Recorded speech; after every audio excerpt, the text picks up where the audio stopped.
Bismillah ar-Rahman ar-Rahim. Assalamu alaikum and good morning.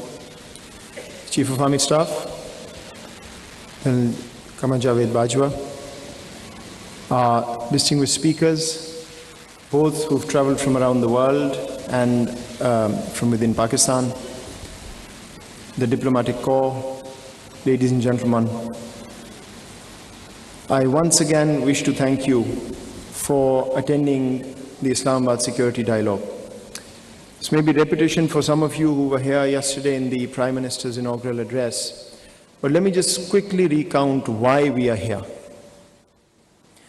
Why does the government of Pakistan feel the need to sponsor and host such a dialogue? Most of you will be aware that Pakistan released its first national security policy earlier this year, anchored in human security with economic security as the vehicle to achieve that. When we started looking at the Islamabad Security Dialogue and conceiving it, the one thing we realized was that virtually all international conversation about Pakistan happens outside Pakistan and conducted by those who may not have actually spent enough time in this country or belong to this country to understand the deep nuances and intricacies.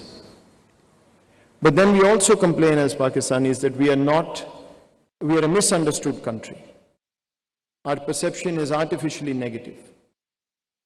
So the solution to that problem was to create a genuine intellectual platform that would not be for the purpose of messaging Pakistan's point of view, but would provide a real avenue to intellectuals from around the world, officials from around the world, to come together and debate issues of international security, but do it in a manner that the Pakistani perspective is also provided in those 2 days.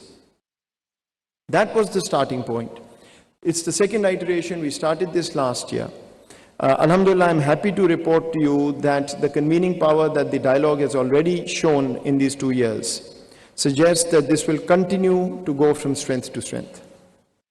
We've had the national security policy's major themes covered yesterday and will be today: geoeconomics, human security, international and traditional security, and foreign policy. The Prime Minister of Pakistan inaugurated this dialogue. The Foreign Minister will be speaking later today. We have had panels on disinformation as part of security.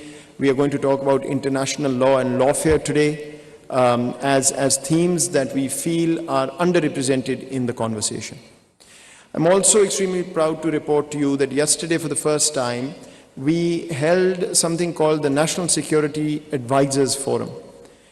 The topic was Asian security, and we invited national security advisors from 7 Asian countries to come and speak to us about their perspective on how the region and the continent can cooperate to ensure that peace wins over conflict. And that's the ethos of Pakistan's national security policy as well.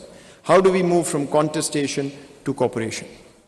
So once again, I want to thank all of you for being here, and I hope that you will continue remaining engaged with this dialogue, because I want to inform you to conclude that we've decided that this annual dialogue will be supplemented by monthly mini events hosted by the Islamabad Security Dialogue on various aspects of national security, but we'll take a slice at a time every month and have a debate on how we move forward on that particular aspect that we focus on in that particular month. We are going to involve not only intellectuals and officials in that conversation, but a special focus on Pakistan's university students, because that's the future of the country, and we're going to involve them directly into this conversation. So thank you once again, and you will enjoy, I'm sure, what the Army Chief has to say.